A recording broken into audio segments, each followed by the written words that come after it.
Subscribe करें और bell दबाएं ताकि कोई खबर रह न जाए। आजकल जिंदगी ही सुबह आउट ऑफ कंट्रोल है, दुनिया बोल है, मेरी दुनिया बोल है।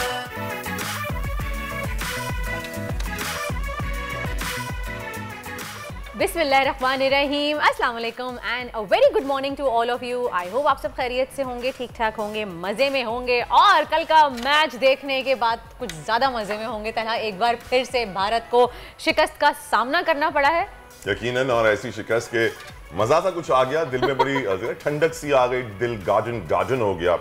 वजह ये थी कि आखिरी ओवर में जिस तरह की बॉलिंग कराई गई अर्शदीप की जानिब से, अर्शदीप जिसे पाकिस्तानी शायकीन ने बड़ा ट्रोल किया था बेचारे को और बड़ी उसकी बैंड बजाई थी, तो आखिरी ओवर में दोबारा उसको चैलेंज मिला और लेकिन जिस तरीके से उसने परफॉर्म किया, Sri Lanka was lucky of course. उसको तफसीलन हम डिस्कस करेंगे। जिस तरह आखिरी ओवर में लास्ट बॉल के ऊपर जिस तरह 2 रन बने, 2 डायरेक्ट हिट्स मिस हुई, पिच पे खड़े होकर आप स्टंप्स को निशाना नहीं बना सके। इससे वाज़ेह हो गया था कि इंडियन प्लेयर्स प्रेशर में है और एशिया कप जो है अब मुझे लगता है या पाकिस्तान या श्रीलंका। हाँ, इंशाल्लाह ताला हमारी दुआएं हैं कि पाकिस्तान जीते। लेकिन कल जिस तरह का सनसनीखेज मैच चल रहा था कि आखिरी बॉल तक कुछ नहीं पता था कि क्या होने वाला है, क्या भारत जीतेगा, क्या श्रीलंका जीतेगा, तो बस वो एंड लास्ट मोमेंट की जो क्यूरियोसिटी होती है ना कि बस पेट में दर्द शुरू हो गया और गूज बम्स आ रहे हैं, बटरफ्लाइज आपके स्टमक में हो रही हैं। तो लेकिन खैर बहरहाल भारत के हार से बहुत सारे जो पाकिस्तानी शायकीन हैं या अगर हम कहें कि और लोगों ने भी इतनी ट्वीट्स की हैं, इतनी मीम किए हैं कि जी 65 में हमने उनको लाहौर से भगाया था, आज हमने उनको दुबई से ही भगा दिया। यानी कि कल तो कुछ ट्वीट्स हमारे साथ हैं जो आपसे शेयर भी करना चाहेंगे, हम आपको दिखाते भी हैं। देखिए क्या आपने निकाली है, देखो मीम्स निकाली हैं प्रोड्यूसर साहब ने, लेकिन चलिए हम उनको दिखाएंगे हेडलाइंस के बाद। हम पहले टॉप स्टोरीज पे भी नजर डालें कि हम इतने मैच डिस्कशन तो होती रहेगी और जहां क्रिकेट मैच आ जाए ना तरह की एंडलेस टॉक जो है वो शुरू हो जाती है। और अब आपको क्या लगता है कि पाकिस्तान के साथ किसका मैच होगा फाइनल में?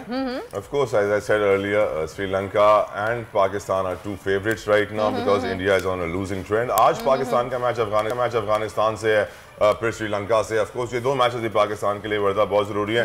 अच्छा, हमारे प्रोड्यूसर साहब ने ट्वीट्स निकाल ली हैं, जरा नशर कीजिए, फुल स्क्रीन पे दिखाइए ताकि हम भी इसको देख सकें। मुझे आईपीएल खेलना इसमें भी कुछ लिखा हुआ है कि अच्छा नजर नहीं आ रहा। India can never win on 6 September. Either it is 1965 और 2022. यकीनन हमें याद आ गई 1965 की जंग की, जिस तरह की शिकस्त भारत को हुई।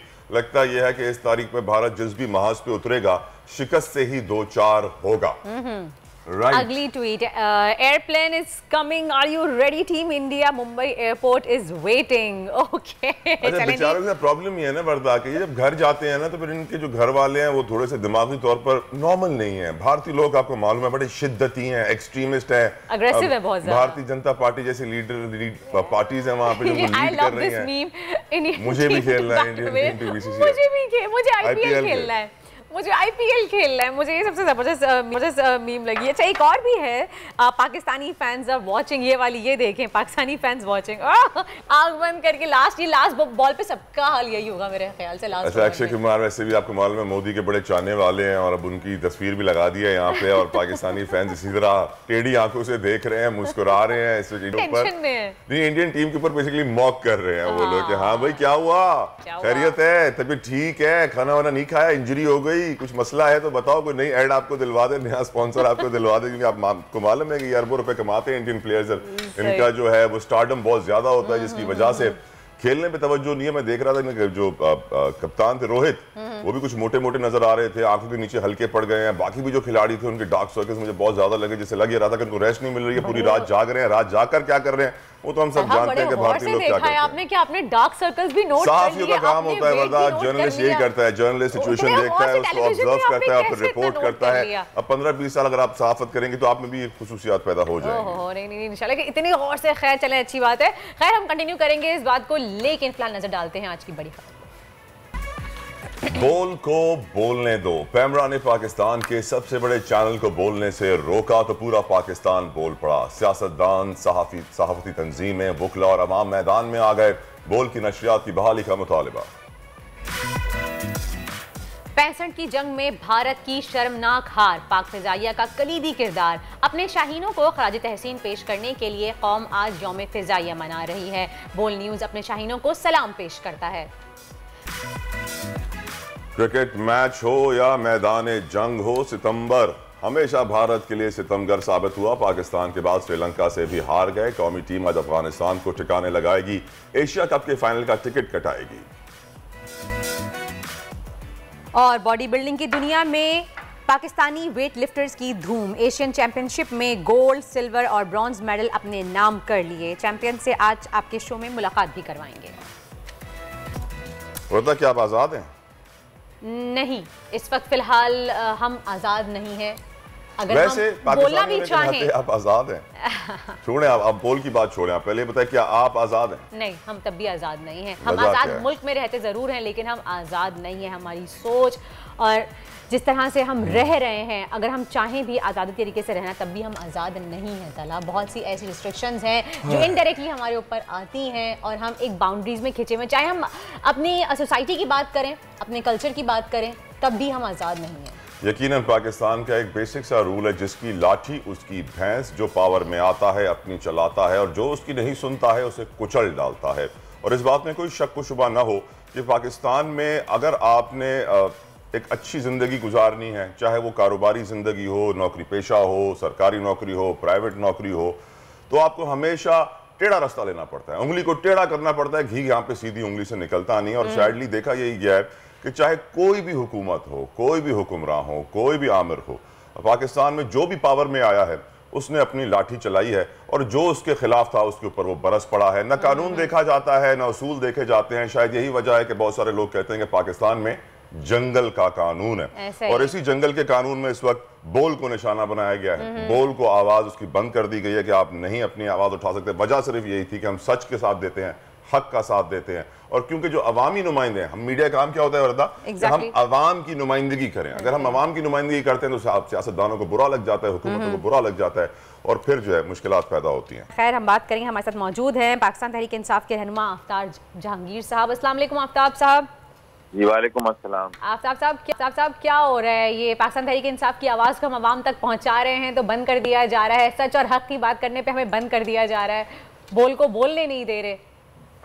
अच्छा देखिए, पहली बात तो ये कि अब वो ज़माना नहीं रहा कि जी बोल को रोका जाए।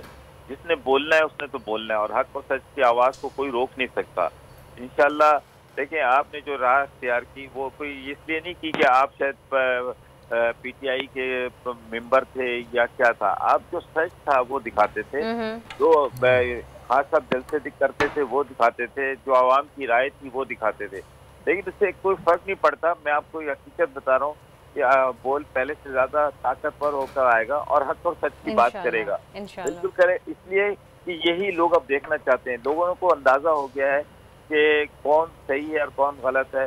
और मैं आपको अपनी ऑनेस्ट की बात बता रहा हूँ, मैं अपनी बात बता रहा हूँ कि जब भी मुझे बोलने का लिया लाइन पे या DSNB पे या स्काइप पे या वीपर पे, मैं बड़ी खुशी आता हूँ, इसलिए कि मुझे लगता है कि मैं सही चैनल पे बैठा हूँ जो यकतरफा नहीं है, जो बिल्कुल हकीकत जो है वो सबके सामने रखता है और यही कमाल है। तो कभी भी किसी की आवाज़ को दबाया नहीं जा सकता और मैं समझता हूँ कि पहले से ज़्यादा ताकतवर होकर आएगा और ये ज़रूरत भी है पाकिस्तान की। अगर पाकिस्तान को हमने आगे तरक्की करते हुए देखना है, पाकिस्तान को एक कामयाब मुल्क की सूरत में देखना है, पाकिस्तान को अगर हमने दुनिया की सफ में क्योंकि 5वां बड़ा मुल्क है पाकिस्तान, उसको आप कैसे पीछे रख सकते हैं? तो इस तरह बंदिशों से तो कुछ भी नहीं होता। लेकिन आफ्ताब साहब, सॉरी टू इंटरप्ट, लेकिन आपको वाकई लगता है कि हम पाकिस्तान को तरक्की करते हुए, कामयाब होते हुए देख सकते हैं? क्योंकि जिस तरह से हम कह रहे हैं कि जंगल का कानून चल रहा है, यहाँ पे आपके सामने हर चीज़ है, जो हक और सच की बात कर रहा है उसको बंद किया जा रहा है, लोगों को उठाया जा रहा है। आप आज़ादी से बोल नहीं सकते। हम कहने को तो आज़ाद मुल्क में रह रहे हैं, लेकिन हम फिर भी आज़ाद नहीं है। तो आप लोग कितना प्रॉब्लम फेस कर रहे हैं, आप लोग कितनी मुश्किलात का सामना करना पड़ा, तो क्या वाकई आपको लग रहा है कि पाकिस्तान तरक्की की तरफ जा सकता है? देखिए, बात ये प्रॉब्लम तो है, मैं आपको सही बात बताऊं, ये नहीं है कि प्रॉब्लम नहीं है। आपको हैरानकुन बात है कि अगर मैं किसी को फोन करके किसी काम के लिए भी बोलता हूं तो वो भी बिल्कुल तवज्जो नहीं देता। तो मैंने एक दिन एक साहब से पूछा, मैंने कहा यार आप क्यों नहीं तवज्जो देते मेरी बात को? कहता है सर हमने नौकरी भी तो करनी है। तो अब मुझे ये बताएं कि अगर आप अवामी नुमाइंदों को रोकेंगे, आप आवाम की आवाज़ को बंद करने की कोशिश करेंगे, आप मीडिया को, सहाफ़त को पर कदगने लगाएंगे, तो ये फिर कोई तरक्की की तरफ तो नहीं है ना। अगर हमारी कोई कोताही होगी तो यकीनन बोल दिखाएगा, बिल्कुल बताएगा जी आपकी यहाँ पे कोताही है। और अगर आवाम किस चीज़ को देखना चाहती है, आप दोनों कहते आवाम को ऊपर छोड़ दें, आवाम जो फैसला करे वही बेहतर है, क्योंकि जमहूरियत का हुस्न भी यही है। तो आपका शुक्रिया अदा करूंगा कि आप हमेशा बोल के स्क्रीन पे हमारा साथ देते हैं, सच और हक का साथ देते हैं और कभी प्रेशर में नहीं आते हैं। आपका हम बेहद शुक्रिया इस बात पर अदा करते हैं। लेकिन आफ्ताब साहब, एक बड़ा ज़रूरी सवाल है आपसे। सवाल ये है कि हमारे मुल्क में सियासतदान 11 साल जेल काट के आते हैं और फिर बड़े बड़े ओहदों पर सदर मुमलिकत भी बनते हैं, वजीर आज़म भी बनते हैं, पर वो कभी जेल रिफॉर्म्स की बात नहीं करते हैं। हमारे यहाँ सियासतदान अदालतों के अंदर बड़े धक्के खाते हैं, बड़े बड़े केस आ गए, ये करप्शन केस, वो करप्शन केस, 10-10 साल केस चले, आखिर में बाइज्जत बरी हो गए, पर वो जुडिशल रिफॉर्म्स की बात नहीं करते हैं। हमारे यहाँ हमारे फार्मर्स ले लें, आप ज़राअत की बात कर लें, ज़मीनों के अंदर इतने घपले, इतना लैंड माफिया है जिसकी कोई इंतहा ना हो कि कनाडा के खूबसूरत तरीन शहर की ज़मीन सस्ती है, कराची दुनिया का बदतरीन शहर रहने के लिए उसकी ज़मीन महंगी है। लैंड माफिया की वजह से हम लैंड रिफॉर्म्स की बात नहीं करते। अगर हम अपने मुल्क में रिफॉर्म्स लाएंगे नहीं जहांगीर साहब, तो कहाँ की तरक्की, कहाँ आगे बढ़ना, यही जंगल का कानून चलता रहेगा। जो वजीर आजम बनेगा वो अपना 3.5-4 साल गुजारेगा, फिर बोलेगा हाँ यार रिफॉर्म्स बहुत ज़रूरी थे। तो ये ड्रामा नहीं होता सर सारा? सर बहुत बड़ा ड्रामा है तला। आप ईमानदारी की बात बताओ, मैं तो अपने आप को बोल का मेंबर समझता हूँ। आपकी हर मौके पर जब भी आप बुलाते हैं मैं आता हूँ। अच्छा, लेकिन देखिए मैं आपको हकीकत बता रहा हूँ तला, कि जब तक अगर आप जैसे और आपके जैसे और सहाफ़ी वो जब तक आवाज़ उठाते रहेंगे, जब तक वो निशानदेही करते रहेंगे, तो मुझे तो लगता है फ्यूचर बहुत अच्छा है। लेकिन जब आप लोग अपनी आवाज़ को बंद कर देंगे, आप लोग लोगों की हमारी कमजोरियों को, खासतौर पे सियासतदानों की कमजोरियों की निशानदेही नहीं करेंगे, तो ये फिर मामला चलेगा नहीं।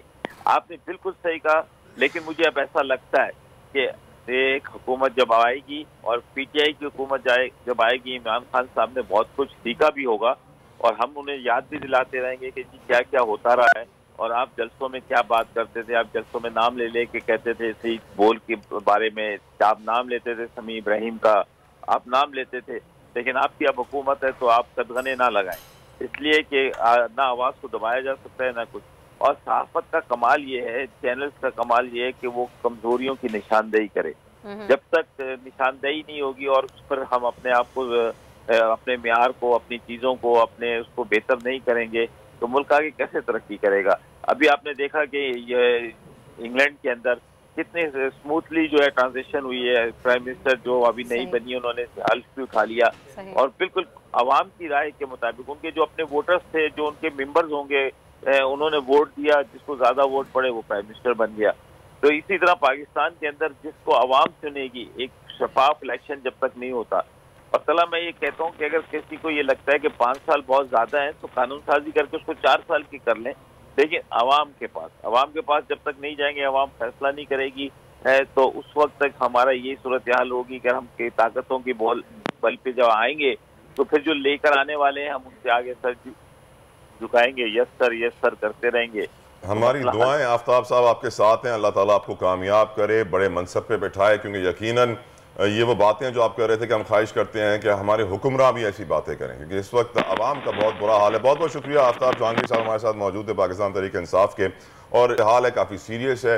सियासतदान वो हैं जो उनको आईना दिखाता है मीडिया तो वो बुरा मान जाते हैं। अरे भाई हमारी बुराइयां हमें दिखा रहे हो, तबीयत ठीक है तुम्हारी, बंद करो इनके चैनल को। तो ये नहीं होना चाहिए, इट्स रिडिकुलस। ये हो रहा है अफसोस का तरह, इसलिए हम शायद तरक्की नहीं कर पा रहे और आज भी हम पीछे हैं। कहते हैं कि सहाफ़ी को बाइस नहीं होना चाहिए, लेकिन यहाँ पे बहुत अफसोस है कुछ लिफाफा सहाफ़ी भी ऐसे हैं जो बाइस हो जाते हैं और सच और हक नहीं दिखाते, और जो सच दिखाता है तो फिर उनको बर्दाश्त नहीं होता। बाय द वे यहाँ 99% सहाफ़ी लिफाफा सहाफ़ी है। खैर आगे बढ़ते हैं और अब कुछ बात हो जाए एशिया कप टूर्नामेंट की तरह। प्लीज कल सनसनीखेज मुकाबले में श्रीलंका टीम ने बेहतरीन कारकर्दगी का मुजाहरा करते हुए जिस तरह से भारत को शिकस्त दी है, ये बात हम सब जानते हैं। और आज फिर इंडिया का और अफगानिस्तान का मैच होने वाला है और देखते हैं कि कौन जीतेगा। वैसे अफगानिस्तान के साथ थोड़ा सा उनको टफ रहेगा तला, क्योंकि हमें उनके स्पिनर्स का सामना करना पड़ा है। स्पिनर्स अटैक अगर पाकिस्तान ने फेस कर लिया शायद पाकिस्तान जीत जाएगा फिर। यकीनन इस वक्त जो है ना जितनी भी गेम्स हो रही हैं वहाँ पे वरदा, there all nerve racking games, और वो आखिरी ओवर पे ही जा रही हैं। आखिरी ओवर में 7, 8, 10 रन चाहिए होते हैं। एजाज वसीम बाकरी हमारे साथ मौजूद हैं, किसी तारुफ के मोहताज नहीं है, बड़े स्पोर्ट्स जर्नलिस्ट हैं, इस वक्त एशिया कप कवर कर रहे हैं। बाकरी साहिब, क्या हम पाकिस्तान इंडिया का फाइनल देखेंगे या पाकिस्तान श्रीलंका का? सीधी बात बताएं सर। इंडिया तकरीबन 97% इस टूर्नामेंट से आउट हो गया है और उन्होंने फाइनल का टिकट तो अपना नहीं कटा सके। अलबत्ता मुंबई का टिकट उनको जो है ना वो रिजर्व हो चुका है, बस उनको सिर्फ टिकट का प्रिंट मिलना है, क्योंकि इंडिया का कोई चांस नहीं है कि वो फाइनल तक रसाई हासिल करेंगे, क्योंकि आज शारजा में जो पाकिस्तान और अफगानिस्तान का मैच है, अगर ये पाकिस्तान मैच आसानी से जीत जाता है तो वो इंडियन टीम फिर फारेग है सर, वो फिर हार ही जाएंगे, क्योंकि पाकिस्तान इस सुपर 4 के नॉकआउट मरहले में 2-0 पाकिस्तान हो जाएगा, क्योंकि पाकिस्तान ऑलरेडी इंडिया से एक मैच जीत चुका है। आज शारजा वाला मैच पाकिस्तान अफगानिस्तान को हरा देता है तो पाकिस्तान वो टीम होगी जो 2 मैच जीत चुकी होगी, और श्रीलंका ऑलरेडी 2 मैच जीत चुका है, एक अफगानिस्तान से जीत चुका है और एक मैच वो जीत चुका है इंडिया से कल रात जो उन्होंने जीता है। तो उसके बाद इंडिया और अफगानिस्तान का जो आपस का मैच है वो दोनों एक दूसरे के साथ जो मर्जी एक सलूक। एक और जरूरी चीज है यार वसीम, आपसे पूछना चाहता हूँ कि आप जो है ना सोशल मीडिया में बड़े एक्टिव होते हैं, मैंने देखा आपको ट्विटर पे भी। ये बताइए कि ये भारतीय हैं खातून उर्वशी राउतेला, इन्होंने कोई हमारे नसीम शाह की जो है स्टोरी अपनी स्टोरी पर लगा दी है सोशल मीडिया पर, और इस वक्त ट्विटर पे भी टॉप ट्रेंड बन के चल रहा है। ये क्या मामला क्या है, ये कुछ बताओगे मुझे वसीम? मेरे से ये स्टोरी मिस हो गई है, लेकिन क्योंकि जब पाकिस्तानी टीम प्रैक्टिस के लिए आती है उस वक्त ये लोग सारे वहाँ पर मौजूद होते हैं, जो कि इंडियन जर्नलिस्ट भी होते हैं, इंडियन फैंस को भी, यहाँ तक कि आईसीसी की जो दुबई में एकेडमी है जहाँ पर टीमें ट्रेनिंग करने आते हैं, वहाँ पर इन लोगों को अलाउ किया जाता है कि जब टीम का अराइवल हो या डिपार्चर हो तब लोग तस्वीर बनवा सकते हैं और अपनी वहाँ पे फोटो भी बनवा सकते हैं। लेकिन तो ये वहाँ पे खड़े होकर बनवाते रहते हैं, सो इतनी बड़ी बात नहीं है कि अगर फोटो बना दे कोई तो। अच्छा इजाज़, ये बताएं कि इतना अपसेट हमने इंडिया की टीम ने क्यों, क्योंकि एशिया कप के लिए इंडिया की टीम बहुत फेवरेट टीम थी, लेकिन इस तरह की परफॉर्मेंस क्यों रही? देखिए, ये इंडियन टीम के साथ पहली बार नहीं हुआ है। 10 महीने पहले यही दुबई के अंदर जब T20 वर्ल्ड कप था तब भी इंडिया पाकिस्तान के खिलाफ पहला मैच हारा, फिर न्यूजीलैंड से हारा, उसके बाद टीम टूर्नामेंट से आउट हो गई है। इंडियन टीम का एक प्रॉब्लम है, इनको आप बायलैटरल सीरीज खिला दो, अभी 2 हफ्ते बाद साउथ अफ्रीका की टीम इंडिया जा रही है, ये उससे जीत जाएंगे, अपने मुल्क में बुला के किसी भी सीरीज को जीत जाएंगे। लेकिन जब टूर्नामेंट की बात आती है, जब प्रेशर गेम्स आते हैं, तब इंडियन टीम आप देखें चैंपियंस ट्रॉफी 2017 जो सरफराज की कप्तानी में पाकिस्तान ने जीती थी, तब से इंडिया नॉकआउट मैचेस मुसलसल शिकस्त उनको होती चली आ रही है। शायद प्रेशर नहीं बर्दाश्त कर पा रही है इंडियन टीम, और दूसरा इंडियन टीम की कोई अच्छी सिलेक्शन भी नहीं थी। उनके पास इस टूर्नामेंट की सबसे जो बुरी बॉलिंग थी वो इंडिया के पास थी, और जो सबसे अच्छी बॉलिंग लाइनअप है यार अर्शदीप के साथ आप जुल्म कर रहे हैं वसीम भाई। अर्शदीप हमारा बड़ा प्यारा खिलाड़ी है, ऐसे आप उसको ना कहें सर, उसने कल भी बड़ा आखिरी ओवर जालिम कराया है। अब मेरे ख्याल से वो जो 7 रन चाहिए, तला भाई as compared with other teams India team सबसे वीक। देखो हमारा यार कैच ड्रॉप किया यार, अर्शदीप की तारीफ कर दो यार प्लीज यार वसीम भाई, यार हमारा कैच भी उसने ड्रॉप किया, हमारा बड़ा अच्छा भाई है वो। मैं अर्शदीप की तारीफ भी करता हूँ, उसका शुक्रिया भी अदा करता हूँ जो उन्होंने आसिफ अली का कैच गिराया था। लेकिन जिस तरीके से इंडियन मीडिया पिछले 3-4 दिन से पाकिस्तान के ऊपर मुद्दा डालने की कोशिश कर रहा था कि जी पाकिस्तानी ट्विटर हैंडल हैं, पाकिस्तान के ये लोग हैं जो कि उसकी विकिपीडिया की प्रोफाइल को चेंज करके उसको खालिस्तानी कर रहे हैं। आपको मैं बताता हूँ, मैं मीडिया बॉक्स में मौजूद था जब अर्शदीप से कैच ड्रॉप हुआ। मैंने ट्विटर के ऊपर अर्शदीप कैच ड्रॉप लिखा, तकरीबन 1000 के करीब, क्योंकि ट्विटर के ऊपर पहले 3-4 मिनट जो ट्वीट्स होते हैं वो नेचुरल होते हैं, उसमें किसी का कोई अमल दखल नहीं होता है। वो सब इंडियन फैंस ही जो थे उसको खालिस्तानी लिख रहे थे, वो उनको बर्दाश्त नहीं कर पा रहे थे। अभी आप देख लीजिए, कल जो इंडिया मैच हारा है, मैं भी दुबई स्टेडियम में मौजूद था, हम लोग बाहर गए, जी टीवी ने मेरे से बात की, उनके जर्नलिस्ट का आप गुस्सा देखिए, उनके फैंस का गुस्सा देखिए, बहुत अग्रेसिव नजर पागल हो जाते हैं, पागल एक्सट्रीमिस्ट लोग हैं, लोग ही एक्सट्रीमिस्ट हैं, मेंटली अनस्टेबल। आज के मैच की बात कर लें तो मुझे बताएं कि पाकिस्तान अफगानिस्तान का मैच, और हम सब जानते हैं कि पाकिस्तान को फेस करना पड़ेगा अफगानिस्तान का जो स्पिनर अटैक है वो, तो अगर उसको फेस कर लेंगे तो शायद हम अच्छी तरीके से परफॉर्म कर पाए। तो आपको क्या लग रहा है आज की परफॉर्मेंस के बारे में पाकिस्तान की? देखिए अफगानिस्तान के पास अच्छा स्पिन अटैक है। अफगानिस्तान शारजा के अंदर बहुत ज्यादा मैचेस खेलती है। पाकिस्तान भी उनका होम ग्राउंड भी कहला सकते हैं ना, कह सकते हैं कि अफगानिस्तान का होम ग्राउंड है शारजा। बिल्कुल, शारजा उनका सेकंड होम ग्राउंड है। और अफगानिस्तान यहाँ पे अच्छी क्रिकेट खेल भी चुका है। उनके स्पिन बॉलिंग डिपार्टमेंट भी अच्छा है। लेकिन इस वक्त जो पाकिस्तानी टीम का एतमाद है, उस एतमाद को देखते हुए ये कह सकते हैं कि पाकिस्तान इनको बड़ी आसानी के साथ हराएगा। और यहीं पे ही पाकिस्तान ने लास्ट वीक हांगकांग को सिर्फ 38 रन के ऊपर आउट कर दिया था। लेकिन जो मोस्ट इम्पोर्टेंट चीज है पाकिस्तान और अफगानिस्तान के मैच की, मैं वो बताना चाहता हूँ आपको। वो ये है कि 2019 का जब 50 over world cup Leeds England में पाकिस्तान अफगानिस्तान का मैच हुआ, तब स्टेडियम के बाहर फैंस की आपस में फिजिकली फाइट हुई, लड़ाई हुई। उसके बाद 2021 दुबई के अंदर T20 वर्ल्ड कप में पाकिस्तान अफगानिस्तान के मैच के आगाज से पहले ही फैंस की बाहर लड़ाई हुई, अंदर स्टैंड्स के अंदर लड़ाई हुई। और जहां आसिफ अली ने 4 छक्के मार के पाकिस्तान को मैच जितवाए थे। जो पाकिस्तान के फास्ट बॉलर उमर गुल हैं, वो क्योंकि आजकल अफगानिस्तान के बॉलिंग कोच हैं, उन्होंने कल यहाँ दुबई में प्रेस कॉन्फ्रेंस की है। उन्होंने दोनों टीमों के फैंस को रिक्वेस्ट की, अपील की कि लड़ाई से गुरेज कीजिए, क्योंकि शारजा के अंदर अफगानिस्तान और पाकिस्तान का बहुत ज्यादा क्राउड आने वाला है आज। और इतनी तादाद में जब क्राउड आ जाता है, फिर 2 मरतबा पिछले 3 साल में पाकिस्तान अफगानिस्तान आपस में खेल चुके हैं और दोनों मरतबा ग्राउंड के बाहर लड़ाई हुई है। तो हम ये उम्मीद करते हैं कि फैंस आज एक दूसरे के साथ ना लड़े। उमर गुल ने भी कहा कि दोनों हमसाया मुल्क हैं, दोनों ऑफ कोर्स वहाँ पे क्राउड इतना ज्यादा है, अफगानी भी हैं, पाकिस्तानी बहुत तादाद में मौजूद हैं दुबई में। तो देखते हैं कि अब क्या होता है। आई रियली होप कि झगड़ा ना हो, फिर आपसे कल अपडेट लेंगे। बहुत शुक्रिया एजाज वसीम बाकरी from United Arab Emirates, Asia cup cover कर रहे हैं। यकीनन उनकी बड़ी इनसाइट्स थी और उन्होंने बताया है कि जब भी पाकिस्तान अफगानिस्तान टकराएं, स्टैंड्स में कुछ ना कुछ होता है। तो लेट्स होप आज फैंस नॉर्मल रहेंगे, कोई ऐसी हरकत ना करेंगे कि दोनों मुल्क का इमेज जिससे खराब जाता है। एक ब्रेक के बाद सुना है आप वर्दा जंग का जिक्र करेंगी। मैं आज जिक्र करूंगी पाक फजाइया का, जिसकी वजह से हम जंग कामयाबियां यकीनन भारत को क्रिकेट ग्राउंड में भी खानी पड़ी थी, जंग के मैदान में भी खानी पड़ी थी। आप एक ब्रेक लीजिए, आपस आगे मजीद डिस्कस। जब तक हम फैंटास्टिक टी की तरफ पढ़ते हैं, चाय लेंगे। आजकल जिंदगी ही सुबह आउट ऑफ कंट्रोल है, दुनिया बोल है, दुनिया बोल है।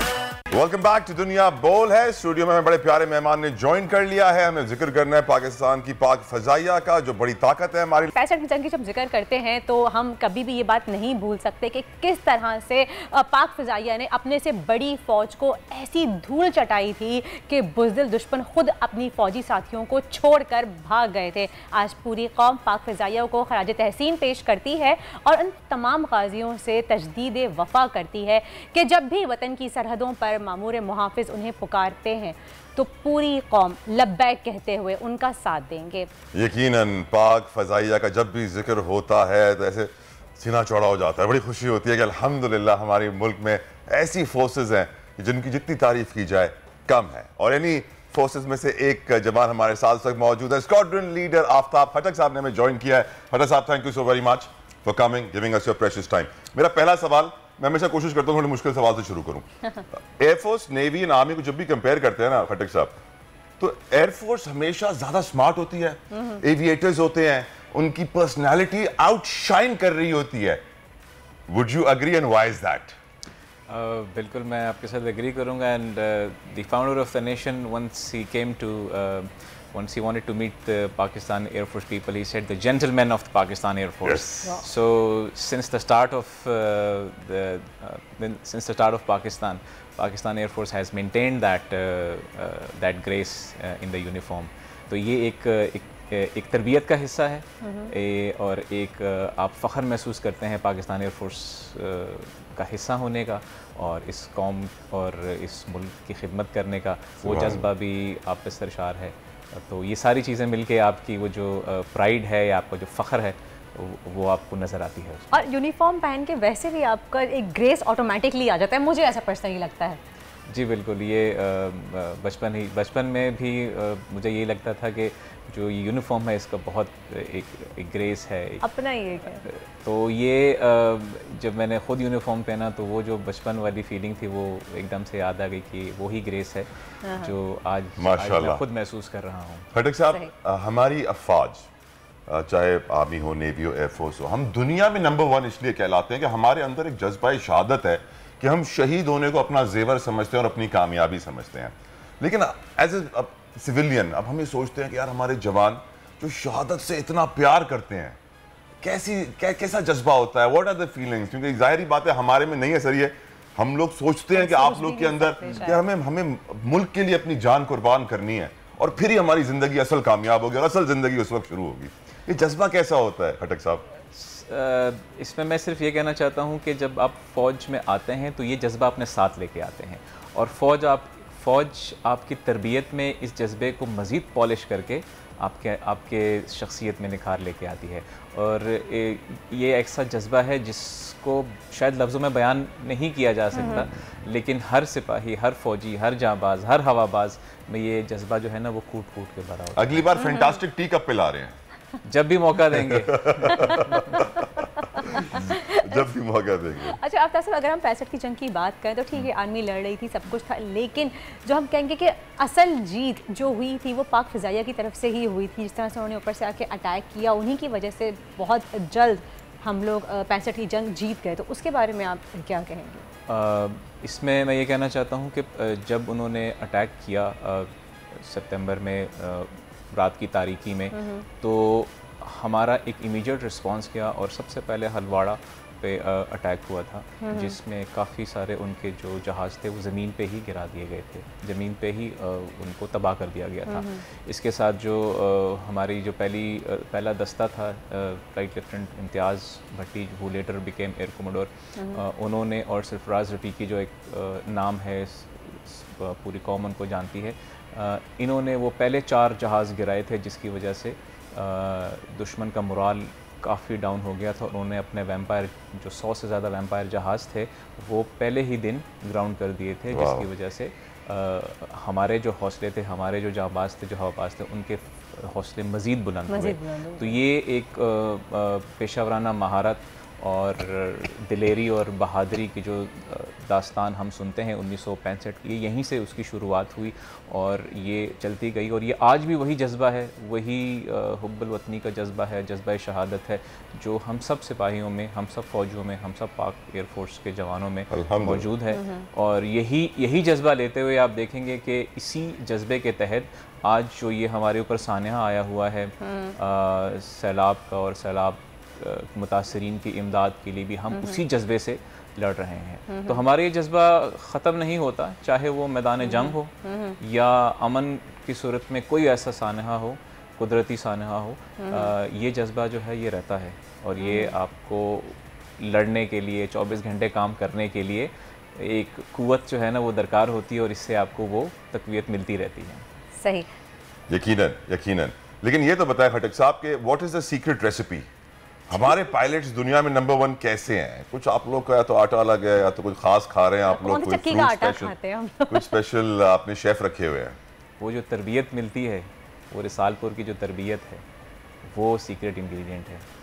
उस तरबियत से वो जो हमारे पास पायलट आते हैं जो इंडक्शन के बाद, उनको तरबियत जो मिलती है वो ऐसे पॉलिश होते हैं, और ताकि वो इस तरह के पॉलिश होते हैं कि फिर दुनिया में सुरखरूर होते हैं, अपने जज्बे के साथ, अपनी पेशावराना महारत के साथ, और उसके बाद अपनी जो सलाहियत है उन सबको जब पुरकार लेके आते हैं तो एक सेकंड टू नन एयरफोर्स बन जाती है। What is the role of air force right now? Squadron leader साहब, जो फ्लड्स में रिलीफ वर्क चल रहा है उसके बारे में बताइए, एयरफोर्स इस वक्त क्या कर रही है? सर, पाकिस्तान एयरफोर्स इस फ्लड रिलीफ में सबसे पहले तो जो डोनेशन, जो अतियात, जो सामान आ रहा है, तो Pakistan air force is providing relief sorties, जो कि वाया कार्गो एयरप्लेन C-130 के है, और हमारे जो हेलीज़ हैं वो हेली ड्रॉप्स कर रहे हैं उन इलाकों पे जहाँ पे कोई रसाई नहीं है, जहाँ पे सड़कें जो हैं वो पानी की वजह से वहाँ पे ख़त्म हो चुकी हैं, रास्ता बिल्कुल नहीं है। और इसके अलावा हमारे कैंप्स, रिलीफ कैंप्स मुख्तलिफ़ मुकामात पर 7 दादू, हैदराबाद, तलहार, मीरपुर ख़ास, जितने भी हमारे बेसिस हैं इनके आसपास, और इनके अलावा भी कैंप्स लगे हैं, रिलीफ कैंप्स लगे हैं, जहाँ पे राशन मुहैया किया जा रहा है, पका खाना टेंट सिटीज़ लगी हैं। तहजीब अक़दार को देखते हुए हमारे लेडी मेडिकल ऑफिसर्स जो डॉक्टर्स हैं वो भी वहाँ पे मौजूद हैं, लोगों की खिदमत करने के लिए और जो मुतासरीन हैं उनकी मदद करने के लिए। सही। खटक साहब से मैं सोचता हूँ, चले वर्दा पहले आप नहीं, पूछें। मैं तो 27 फ़रवरी के हवाले से सवाल करना चाह रही थी खटक साहब से। जी 27 साहब ये बताइएगा, खटक साहब के 27 फरवरी को जो हुआ था हम सब जानते हैं कि द टी वाज फैंटास्टिक, वो एक फेमस मोमेंट हो गया था। तो किस तरह से जब तैयारा ने वहाँ पे अटैक करने की कोशिश की थी, हमने बहुत इसकी स्टोरी सुनी है कि आप लोगों ने जानबूझ के उनकी बेस में जाके उनको ललकारा था और फिर पीछे लेके आए थे, राइट? और अच्छा, अक्सर हमेशा हमारे यहाँ होता है कि हमारी आर्मी जो है हमेशा एक अमन का पैगाम देती है, एक पीस का पैगाम देती है हमेशा। जैसे हमने देखा कि अभिनंदन के साथ भी हमने उनको रिलीज़ किया, कुछ उनको परेशान नहीं किया, लेकिन दुश्मन की जानिब से हम ये कभी भी ऐसा सलूक देखने को नहीं मिलता हमें। हमारी कौम में और उनकी कौम में एक फ़र्क तो ज़रूर है कि हम अमन का पैगाम देते हैं अल्हम्दुलिल्लाह, और अनफॉर्चुनेटली उस पैगाम को रेसिप्रोकेट नहीं किया जाता। और हमारा तो यही है कि हम अमन में रहें और हम जो है इस्तेकाम में रहें, लेकिन अगर दुश्मन हमें मौका देता है तो हम उसका जवाब ज़रूर देंगे। ऐसा नहीं हो सकता कि वो हमें ललकारे और हम उसका जवाब ना दें। हम उनके सारे जो अज़ाइम हैं उनको नाकाम भी बनाएंगे और उनको मुँह तोड़ जवाब भी देंगे। सर आपके इदारे में है यूनिटी, फेथ और डिसिप्लिन, इत्तेहाद भी है, तमाम तर क्वालिटीज़ जो पाकिस्तान को इस वक्त सबसे ज़्यादा ज़रूरत है कि तमाम लोगों में पैदा हो जाएं, वो सिर्फ अफवाज पाकिस्तान में है। किस तरह हम ये क्वालिटी सियासतदानों में लेकर आए, इदारों में लेकर आए, अदलिया में लेकर आए, ताकि मुल्क का निज़ाम बेहतर हो? क्योंकि there is only one institution in Pakistan, that is the army squadron leader साहब। There is no other institution. तो मैं चाहता हूँ कि आप इन क्वालिटीज़ को थोड़ा सा कंटेजियस करें और दूसरों की तरफ भेज दें। Is it possible? सर हमारा जो तरबियत का एक निज़ाम है उसमें तो ये सारी क्वालिटीज़ आप पे इनकलकेट की जाती हैं, लेकिन उसके साथ साथ मैं कहना चाहता हूँ कि जो हमारी तालीमी इदारे हैं उनमें जो तरबियत का निज़ाम है वो एक उसमें जो हमारे माशरे के वो कमज़ोरियाँ हैं जो हम देखते आ रहे हैं, उन पे अगर वो ज़्यादा नज़रसानी करें या उनको देखें या उनके ऊपर काम करें तो हो सकता है कि वो कमज़ोरियाँ जो हमारे माशरे में इस वक्त मौजूद हैं वो बेहतर हो सकें। तो तालीमी इदारों से शुरू करना चाहिए और उनको जो हमारे मजहबी अक़दार हैं, जो हमारे सोशल वैल्यूज़ हैं, जो उस पे ज़्यादा फोकस रहना चाहिए ताकि हमारे माशरे में एक जिन अक़दार की आप बात कर रहे हैं, यूनिटी, फेथ, डिसिप्लिन, ये ज़्यादा नज़र आएँ। लेकिन अब तासा मिशन सिस्टम भी बहुत ज़्यादा ख़राब हो गया है ना, गवर्नमेंट लेवल पे तो कुछ है ही नहीं। अब प्राइवेट सेक्टर्स में उन्होंने एक कहूँगी कमर्शलाइज़ कर दिया, उसको एक कमाने का धंधा बनाया हुआ है कि इतना एक्सपेंसिव कर दिया कि अब एक नॉर्मल पर्सन उसको अफोर्ड ही नहीं कर सकता। फिर कैसे सिस्टम? मुझे लगता है एजुकेशन और हेल्थ, ये दो सिस्टम ऐसे हैं स्क्वाड्रन लीडर साहब जो आर्मी के हवाले कर देने चाहिए कि भाई हुकूमत से नहीं चल रहे, खुदा पाक फौज, ये भी जिम्मेदारी आप संभालो। नहीं सर, मैं इसके साथ एग्री नहीं करूंगा क्योंकि हम लोग का गरीबों का ओपिनियन है सर, ये गलत हो सकता है, हम मान लेते हैं क्योंकि हमारा एक रोल एंड टास्क है और गवर्नमेंट का एक रोल एंड टास्क है, तो हम उस रोल एंड टास्क में अपने आप को जो है ना वो उसमें मसरूफ़ रखेंगे और बाकी जो जिस इदारे का, जिस एजेंसी का जो रोल एंड टास्क है वो उसमें अपनी कोशिश जारी रखें। सर 1000 ख्वाहिशें ऐसी, हर ख्वाहिश पे दम निकले। आपकी भी कुछ ख्वाहिशें हैं तो बताइए सर, क्योंकि मैं देखता हूँ कि आप लोग के दिलों में ख्वाहिशें होती हैं पर वो आके ओपनली सबके सामने रखते नहीं, क्योंकि आपके दिल में कोई ऐसी ख्वाहिश है, कोई दुआ है आपको, मैं कहता हूँ पूरी कौम आपको इस वक्त देख रही है खटक साहब, कोई मैसेज कुछ? मैं एक इस मुल्क का शहरी होते हुए, इस माशरे का शहरी होते हुए मैं अगेन वही बात करूंगा कि हमें अपनी तारीख़ ज़रूर पढ़नी चाहिए। बेशक। और हमारे तालीमी इदारों में हमारे 1947 से लेकर 1965, 71 इनमें वो लोग, उनके बारे में जो हमारे हीरोज़ हैं, जो हमारे लेजेंड्स हैं, उनके बारे में ज़रूर पढ़ें, क्योंकि आइंदा आने वाली नस्ल के लिए यही वो लोग थे जो मशाल राह हैं। और इन्हीं के जो किस्से हैं, दास्तानें हैं, उन्हीं से हम सीखेंगे। और जब हम अपने माजी को भूल जाते हैं तो मुस्तकबिल जो है ना वो धुंधला नज़र आना शुरू हो जाता है। तो माजी के जो भी हमारे किस्से हैं, दास्तानें हैं, कहानियाँ हैं, लोग हैं, उनके किरदार हैं, वो पढ़ें। और वो जो हमारे माशरे में एक रीडिंग हैबिट है वो कम होती जा रही है, उसको इम्प्रूव करें ताकि वो जो एक प्राइड है एक पाकिस्तानी होने की, एक इस मुल्क का शहरी होने की एक वो बरकरार रहे। Very great message, thank you so very much. Squadron leader Aftab Hatak साहब, आप आए हमारे शो पे, में बड़ी खुशी हुई आपसे मिलकर, आते रहिएगा। मैं आपके आला हुकाम से भी गुजारिश करूंगा, इनको भेजते रहिएगा प्लीज। प्रोग्राम में वक्त हुआ एक ब्रेक का।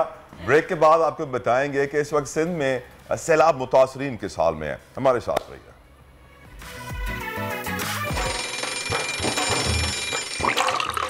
आजकल जिंदगी ही सुबह आउट ऑफ कंट्रोल है, दुनिया बोल है, तेरी दुनिया बोल है। Welcome back after the break. आप देख रहे हैं दुनिया बोल है। और अब कुछ बात हो जाए वेदर अपडेट की, तो महकमा मौसमियात के मुताबिक सूरत हाल ये है कि आपको आगाह करते हैं हम कि आज बहरा अरब से मानसून हवाएं मुल्क के बालाई और वस्ती इलाकों में दाखिल हो रही हैं, जिसके बायस पंजाब के कई शहरों में हल्की बारिश का इम्कान है। अगर आप देखें स्क्रीन पे यहाँ पे, तो इस वक्त आपको पंजाब की साइड पे हल्के फुल्के कुछ इलाकों में बादल नज़र आएंगे और वहाँ पे शाम तक बारिश एक्सपेक्ट की जा सकती है। अगर पाकिस्तान के मौशी हब कराची की बात करें तो आज यहाँ मौसम खुशगवार रहेगा और बारिश का कोई इम्कान नहीं है। शहर के दर्जा हरारत की बात की जाए तो कम से कम दर्जा हरारत 26 डिग्री सेंटीग्रेड रहेगा। ओवरऑल कराची में दोपहर के वक्त गर्मी की शिद्दत में इजाफे का खदशा है और आज शहर कायद में ज़्यादा से ज़्यादा दर्जा हरारत 33 डिग्री सेंटीग्रेड तक जाने का इम्कान है। दूसरी जानिब अगर हम पंजाब का रुख करें तो इस्लामाबाद के कुछ इलाकों में बादल छाए हुए हैं और शहर का मौसम खुशगवार होने के साथ साथ ठंडी हवाएं भी चलेंगी और उनका सिलसिला भी बरकरार रहेगा। लाहौर की जानिब बढ़ें तो आज शहर का कम से कम दर्जा हरारत 26 डिग्री सेंटीग्रेड और ज़्यादा से ज़्यादा 37 डिग्री तक जाने का खदशा है, जबकि कई शहरों में बादल भी छाए हुए हैं और कई शहरों में हल्की फुल्की बारिश की पेशगोई भी की गई है। अगर खैबर पख्तूनख्वा की बात करें तो शहर में कम से कम दर्जा हरारत 26 और ज़्यादा से ज़्यादा 36 डिग्री तक जाने का इम्कान है। ये तो थी वेदर अपडेट। अब चलते हैं तलहा की तरफ। Right, Asian body building championship हुई कजाकिस्तान में। पाकिस्तान की तारीख में पहली बार इतना बड़ा दस्ता गया है, 10 खिलाड़ी गए हैं हमारे, वरना हमेशा 2-3 जाते थे। वजह यह थी कि हमारे जो बॉडी बिल्डिंग एसोसिएशन के ओहदेदार थे, बड़ी मेहनत की उन्होंने, बड़ा वो कॉर्पोरेट्स के पास भागे, खिलाड़ियों को सपोर्ट करवाया और हिस्ट्री में 10 का हमारा दस्ता पहली बार गया है। कजाकिस्तान में मुकाबले हुए जिसमें हम गोल्ड भी जीते हैं, सिल्वर भी जीते हैं और ब्रॉन्ज भी जीते हैं।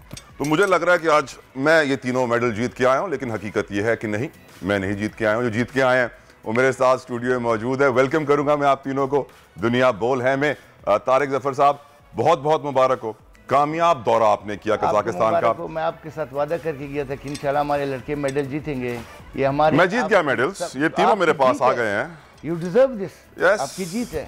यस, अल्हम्दुलिल्लाह, हम सब पाकिस्तानियों की जीत है। तारिक साहब, सफर कैसा रहा, क्या एक्सपोजर मिला लड़कों को? अल्हम्दुलिल्लाह बहुत बेहतरीन सफर रहा। बहुत से मुल्कों के जो सफ़ीर आए थे उनसे मुलाकात हुई। हम लोग अपने साथ पाकिस्तान का फ्लैग लेके गए थे। उन सब सफ़ीरों को बहुत प्यार मोहब्बत में मुलाकात और उनको पाकिस्तान के झंडे लगाए हम लोगों ने सबको। और अल्हम्दुलिल्लाह फ़लस्तीन की टीम भी आई थी। क्या बात है, फ़लस्तीन की आलात देखो, फिर भी बहुत अच्छी टीम। कितना दस्ता था उनका सर? उनका फ़लस्तीन का था 26 रुकनी था, ईरान का 50 रुकनी दस्ता था और UAE का 150 रुकनी दस्ता था। और हम तारीख में पहली बार 10 का दस्ता लेकर गए हैं। अल्लाह में लेकिन फिर भी अल्लाह का बड़ा एहसान, शुक्र है कि अल्लाह ने इस 10 में भी अल्लाह पाक ने इतना नवाजा, शुक्र अल्हम्दुलिल्लाह। था भाई, एक बात बताऊं, हम बचपन से कौमी तराना सुनते आ रहे हैं स्कूलों में, हर चीज़ ना, लेकिन इस स्टेज पे जब आप जाओ और आप जीत गए हो, ये पूरे 42 मुल्क आए, इन सब के सफ़ीर आए और आपका कौमी तराना बजे और ये सब एहतराम में खड़े हो, यार था भाई वो फीलिंग्स ना बस मैं नहीं भूल सकता हूँ। अल्हम्दुलिल्लाह खड़े हो गए अल्हम्दुलिल्लाह। और अल्लाह का, और ये तो फिर इतना साइड में हो कि अल्लाह का शुक्र अदा कि इतना रोया मैं कहा चुप, बस चुप। लेकिन पूरी जिंदगी इन्होंने दाव पे लगाई होती है, मेहनत इतनी की होती है और प्लेटफॉर्म मिलना कितनी बड़ी बात है। इसके पीछे बहुत बड़ा टीम है हमारा, वो फिदा भाई बताएगा। जीता तो ये, लेकिन इसके पीछे जो टीम था ये खुद अपने मुंह बोल दे। माशाल्लाह। फिदा हुसैन, जिंदगी का सफर मुश्किल था लेकिन मंजिल तो मिल गई अल्हम्दुलिल्लाह।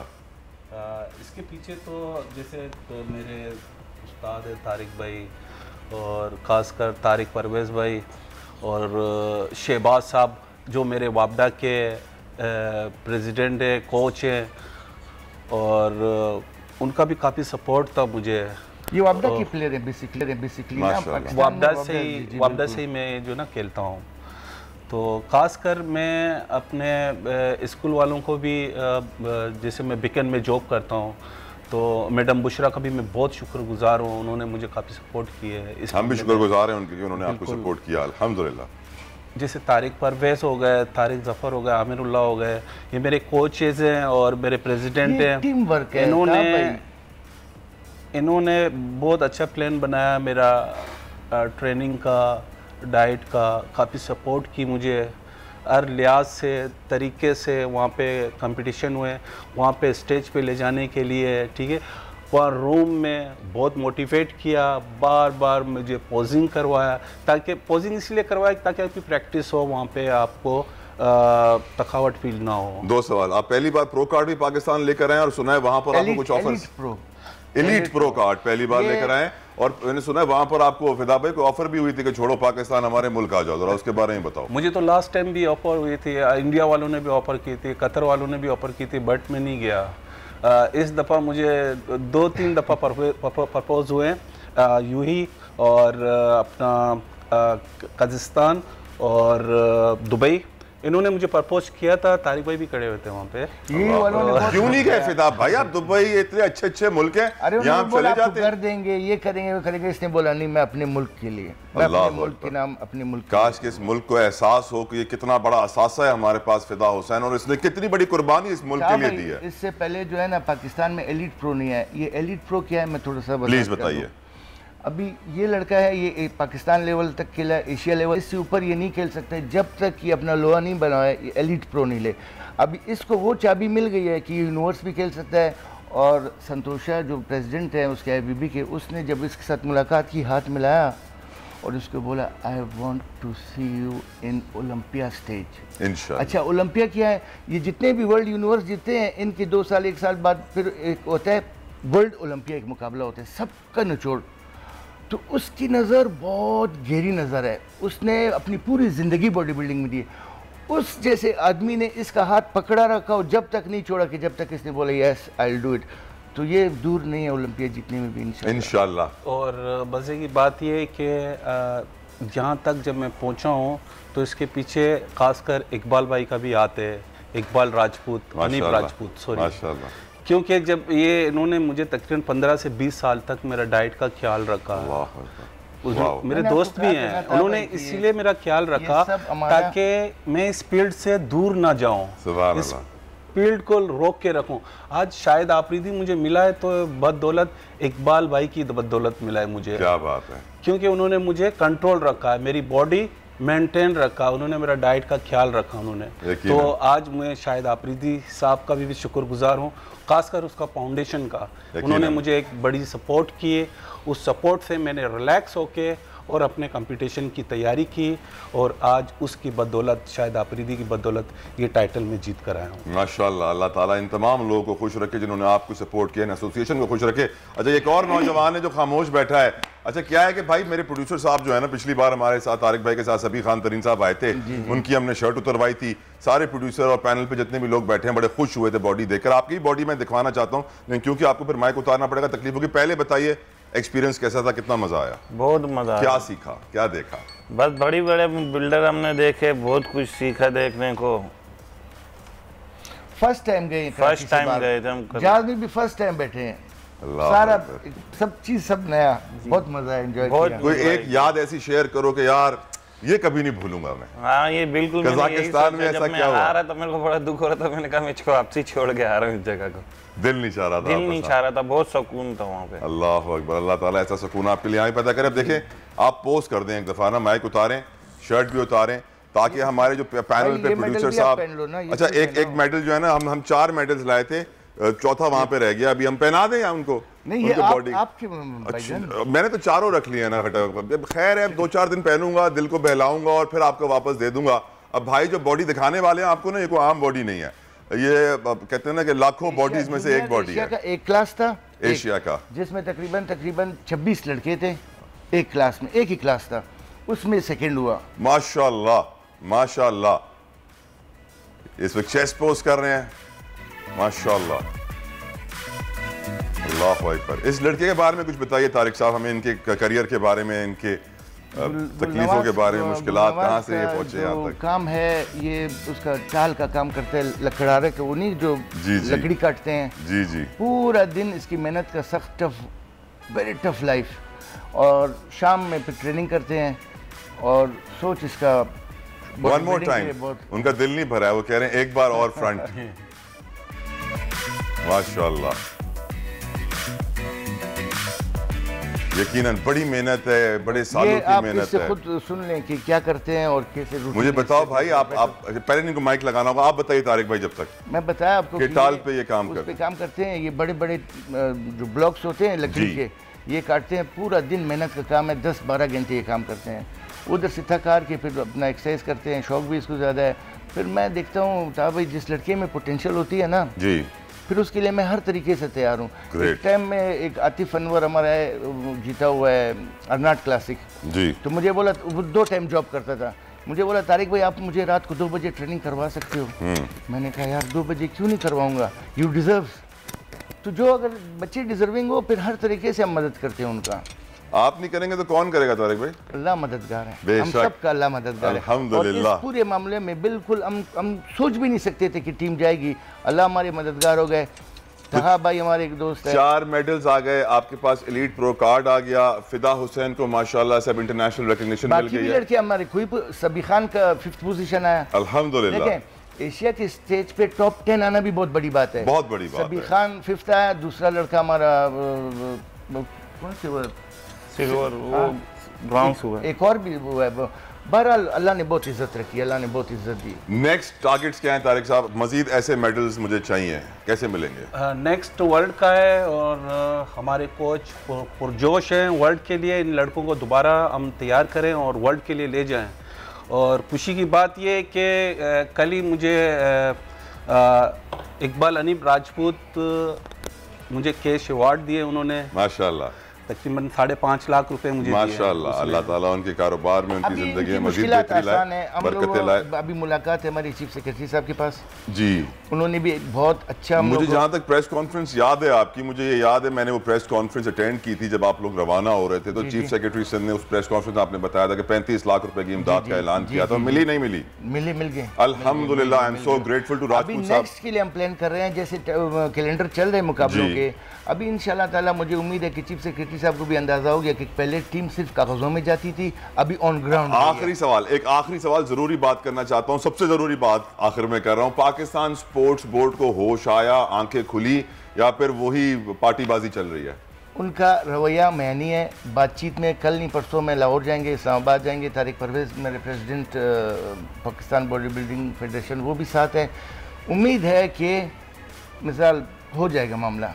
आमीन। इतना बड़ा इशू नहीं है। इस दुआ के साथ कि पाकिस्तान स्पोर्ट्स बोर्ड हमारे खिलाड़ियों को सपोर्ट करे, मेरिट पे फैसले करे, नेपोटिज्म ना हो, कोई पर्ची ना कबूल की जाए और कोई इस तरह तफरीक ना की जाए कि ये खिलाड़ी यहाँ का है, ये खिलाड़ी यहाँ का है। बहुत बहुत शुक्रिया तारिक जफर साहब, अल्लाह ताला आपको और कामयाबियाँ दे। फिदा हुसैन, अभी तो पार्टी शुरू हुई है, आगे बहुत पार्टी बाकी है मेरे भाई। आपका भी बहुत बहुत शुक्रिया।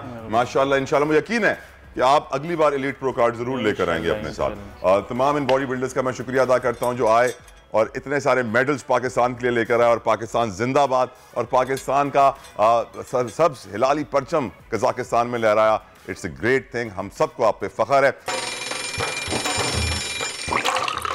आजकल जिंदगी ही सुबह आउट ऑफ कंट्रोल है, दुनिया बोल है, दुनिया बोल है। Welcome back after the break. आप देख रहे हैं दुनिया बोल है। और तलहा, आप नाश्ता करने चले गए थे?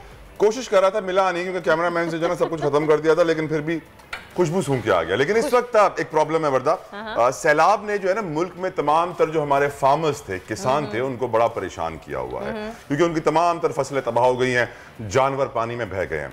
लेकिन कुछ ऐसे फार्मर्स भी हैं जिनको हुकूमती पॉलिसियों ने तबाह किया है। और मैं यहाँ जिक्र करना चाह रहा हूँ टोबैको फार्मर्स का। टोबैको पाकिस्तान में एक बड़ी फसल है जो आपके केपीके की स्वाबी मालाकंड डिवीजन में बहुत ज्यादा ग्रो किया जाता है। सैडली टोबैको इंडस्ट्री का जो 98-99% टैक्स है वो सिर्फ 2 कंपनियां देती हैं, बाकी सारे जो हैं वो टैक्स से भी बच जाते हैं। लेकिन प्रॉब्लम इस वक्त ये हुआ है कि मिफ्ता इस्माइल साहब जो मिनिस्टर ऑफ फाइनेंस हैं, उन्होंने टोबैको सेस, ये ऐसा टैक्स होता है जो टोबैको की फसल के ऊपर लगता है, जो किसान के ऊपर लगता है, जो पहले 10 रुपए किलो था, उसको 380 रुपए के करीब किलो कर दिया गया है, जिसकी वजह से आपके टोबैको फार्मर्स बड़ी मुश्किलात का शिकार हैं, क्योंकि ऑलरेडी पाकिस्तान टोबैको बोर्ड से जो पॉलिसियां बन रही हैं वो उनके मफाद में नहीं है, उनके फेवर में नहीं है। उनको जो कॉस्ट पड़ रही है अपनी फसल की इस टैक्स देने के बाद, उतने फसल बिक नहीं रही है, तो बोलते हैं हम कहाँ जाएं, ये उनका मुआशी कत्लेआम है। हमारे साथ मौजूद होंगे लियाकत यूसुफजई साहब, आप पाकिस्तान टोबैको एसोसिएशन से आपका ताल्लुक है।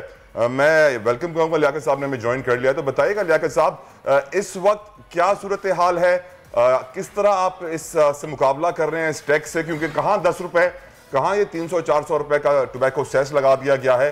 अब टोबैको फार्मर्स क्या लाहेअमल इख्तियार करेंगे? यूसुफजई साहब। शुक्रिया जी। बुनियादी तौर पर जिस तरह के आपने बताया कि वफाकी वज़ीर खजाना मुफ्ती इस्माइल साहब ने जो 10 रुपए एडवांस टैक्स था टोबैको पर उसको 380 रुपए तक ले गए हैं, तो इससे काफी बेचैनी तंबाकू के पैदावार के इलाकों में पाई जाती है, क्योंकि इस साल कीमती खरीद थी वो 245 रुपए पर किलोग्राम है, और उसी तंबाकू पर मरकजी हुकूमत ने 380 रुपए पर किलोग्राम का जो टैक्स लगाया है, तो इसका असर यह होगा कि मार्केट में जो लोग खरीदारी करते हैं तो उसमें तकरीबन आप ये समझे कि 90% लोग इसके काबिल नहीं होंगे कि वो आम काश्तकारों से तंबाकू की खरीदारी कर सकेंगे। और तंबाकू की जो मार्केट है वो इन दो मल्टीनेशनल कंपनियों के हाथ में चली जाएगी। मुकामी सनत, मुकामी कारोबार और मुकामी जो तंबाकू का एक्सपोर्ट है उसके बहुत मनफी असरात इस पर पड़ेंगे, और काश्तकार जो है वो इस वक्त काफी मसाइल से दो चार है। तो अगर ये टैक्स भी बरकरार रखा गया तो इससे खतरा यह होगा कि पाकिस्तान में तंबाकू की काश्त खत्म हो जाएगी और मुल्क को फिर बाहर ममालिक से सिगरेट और तंबाकू मंगवाना पड़ेगा, जिससे काफी ज्यादा ज़र मुबादला होगी। तो तमाम खैबर पख्तूनख्वा और पाकिस्तान में जितने भी काश्तकार तंजीमें हैं उन सब ने मुश्तरका तौर पर यह फैसला किया है कि हम इस टैक्स के खिलाफ जो 380 रुपए पर किलोग्राम तंबाकू पर लगाया गया है उसके खिलाफ हर फोरम पर आवाज उठाएंगे। हम पार्लियामेंट के मेंबरान से भी रब्ता कर रहे हैं, मुख्तलिफ सियासी जमातों से भी रब्ता कर रहे हैं और अवामी तहरीक को भी मुनज़्ज़म कर रहे हैं, और बहुत जल्द हम पेशावर और इस्लामाबाद में इस सिलसिले में मुज़ाकरात भी एक दौर हमारा हुआ है और दोबारा भी मुज़ाकरात की कोशिश करें, वापस ले लिया गया तो मुझे लग रहा है यूसुफजई साहब, मुझे ये लग रहा है क्योंकि तंबाकू की सनत के अंदर पीटीआई के लीडरान बहुत ज्यादा मुलविस हैं और ऑफ कोर्स उनका स्टेक है इस इंडस्ट्री में, जिसकी वजह से इसको टारगेट किया जा रहा है। क्या आप अग्री करेंगे?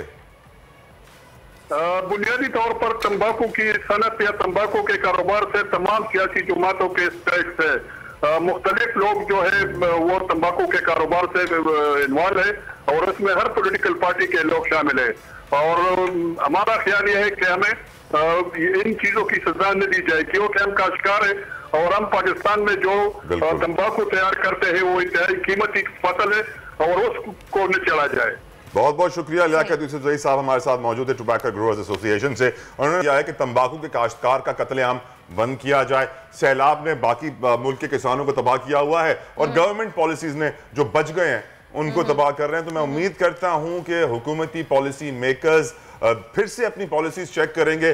10 रुपए से टैक्स को बढ़ा के 380 रुपए करना, वो भी ग्रोअर के ऊपर, फार्मर के ऊपर, एंड यूजर के ऊपर होता तो मैं कहता ओके, किसी बड़े इदारे के ऊपर, कॉर्पोरेट्स के ऊपर होता मैं कहता ओके, लेकिन जो फार्मर है वो पहले ही बड़ी मुश्किल में है, उसके पास पानी नहीं है, बीज नहीं है, खाद नहीं है, हर चीज महंगी होती जा रही है और वो हर चीज पे टैक्स देता है, ऊपर से मजीद आप उसके ऊपर टैक्स लगा दें। ये तो कत्लेआम हुआ हमारे फार्मर्स का, जरा ही मुल्क हम कहते हैं लोग। तो फिर वही बात है ना कि जब इतना महंगा टैक्स लगाया जाएगा तो हमारे मुल्क से खत्म कर दिया जाएगा, फार्मिंग खत्म हो जाएगी, फिर उसके बाद इंटरनेशनली आप जाएंगे, फिर इंपोर्ट करें, महंगा डॉलर करेंगे, फिर डॉलर देंगे, फिर कहेंगे हमारे मुल्क के जो है माशी हालात बहुत ज्यादा खराब है। खैर आगे बढ़ते हैं और चलते हैं आपके फेवरेट सेगमेंट की तरफ, तलहा, जो कि है बोल प्रेडिक्शंस। चन्नान चौधरी हमारे साथ मौजूद हैं, हम कुछ प्रेडिक्शंस लेंगे उनसे और जानेंगे कि भाई मुल्क की इतनी खराब सूरत हाल चल रही है, क्या हो रहा है, आज का जो मैच है उसका रिजल्ट क्या आने वाला है, जस्ट देखेंगे सितारे क्या कह रहे हैं। तलहा नाराज नहीं होए, कनान भाई हमारे साथ मौजूद हैं। अस्सलाम वालेकुम कनान। जी वालेकुम सलाम। वेलकम टू दुनिया बोल है, कैसे हैं आप? अल्हम्दुलिल्लाह ठीक ठाक, आप लोग खैरियत से हैं? अल्लाह का शुक्र, बिल्कुल ठीक, अल्हम्दुलिल्लाह। बाल बड़े अच्छे लग रहे हैं आपके कनान। हाँ अल्हम्दुलिल्लाह अल्हम्दुलिल्लाह देख रहा हूँ मैं। जी, शुरू करें वर्दा जी। अच्छा करण भाई ये बताएं, सबसे पहले तो आज मैच के बारे में बता दें कि आपको क्या लग रहा है, पाकिस्तान जीतेगा कि अफगानिस्तान?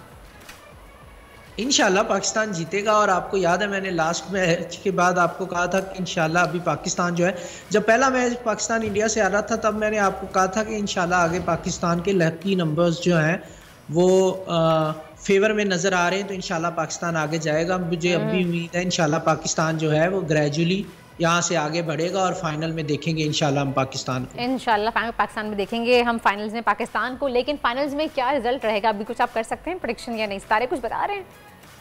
नहीं, फाइनल की डेट तो जी फाइनल की डेट तो पाकिस्तान को फेवर कर रही है। अच्छा। फाइनल का मैंने चेक किया, फाइनल की डेट पाकिस्तान को फेवर कर रही है, तो इंशाल्लाह अच्छी उम्मीद रखें, इंशाल्लाह होप फॉर द बेस्ट। अच्छा जी, आप बता रहे हैं कि ये डेट्स पाकिस्तान को तो फेवर कर रही हैं, लेकिन सितंबर की डेट्स क्या खान साहब को फेवर कर रही हैं? कि लास्ट टाइम आपने बताया था कि खान साहब का बुरा टाइम पीरियड स्टार्ट हुआ है, सितंबर उनकी फेवर में नहीं है, तो क्या अब कुछ फेवर में चीज़ें आई हैं उनकी? नहीं, स्टिल खान साहब का स्ट्रगलिंग टाइम चल रहा है। अक्टूबर में उनकी बर्थडे आएगी तो तब तक खान साहब का अनलकी टाइम है, तब तक उनको थोड़ी सी प्रॉब्लम्स फेस करना पड़ेंगी। बट खान साहब बाउंस बैक करेंगे और डोमिनेट करेंगे दोबारा से पॉलिटिक्स को। अब जो अनलकी टाइम चल रहा है ज़्यादातर वो चल रहा है पीएम साहब का, जो प्राइम मिनिस्टर ऑफ पाकिस्तान है शहबाज शरीफ साहब, उनके लिए बहुत ज़्यादा प्रॉब्लम्स आने वाली हैं आने वाले टाइम पीरियड में। उनके अनलकी टाइम पीरियड का आगाज़ हुआ है अभी। और बोल का लकी टाइम पीरियड कब शुरू होगा? अभी थोड़ा सा अनलकी टाइम हमारे पर भी आया हुआ है। देखिए, बोल का लकी टाइम दिसंबर में शुरू होगा। मुझे याद है 18 दिसंबर को बोल लॉन्च हुआ था, और जब लॉन्च हुआ था मुझसे डेट भी डिस्कस की गई थी। I remember. अच्छा, आउट ऑफ कंट्री थे। यस, डिस्कस की गई थी। तो 18 दिसंबर को लॉन्च हुआ था और मुबशिर लुकमान साहब ने लॉन्च किया था ये। तो 18 दिसंबर को बर्थडे आएगी बोल की, तो इंशाल्लाह उसके बाद बोल टीवी का लकी टाइम जो है उसका आगाज हो जाएगा। सही। और अभी जो थोड़ा सा अनलकी टाइम चल रहा है, थोड़ा सा डामाडोल हो रही हैं चीज़ें, वो कब तक सही हो जाएंगी? अभी सिंपल सीधी बात है, आप सब जानते हैं कि बोल को बंद कर दिया गया है। क्यों बंद कर दिया गया है ये भी हम सब जानते हैं, सबको पता है। तो कब तक ये जो बादल कहते हैं ना कि उसके कौन से राहु केतु जो मंडला रहे हैं अभी बोल के ऊपर, वो कब तक हट जाएंगे?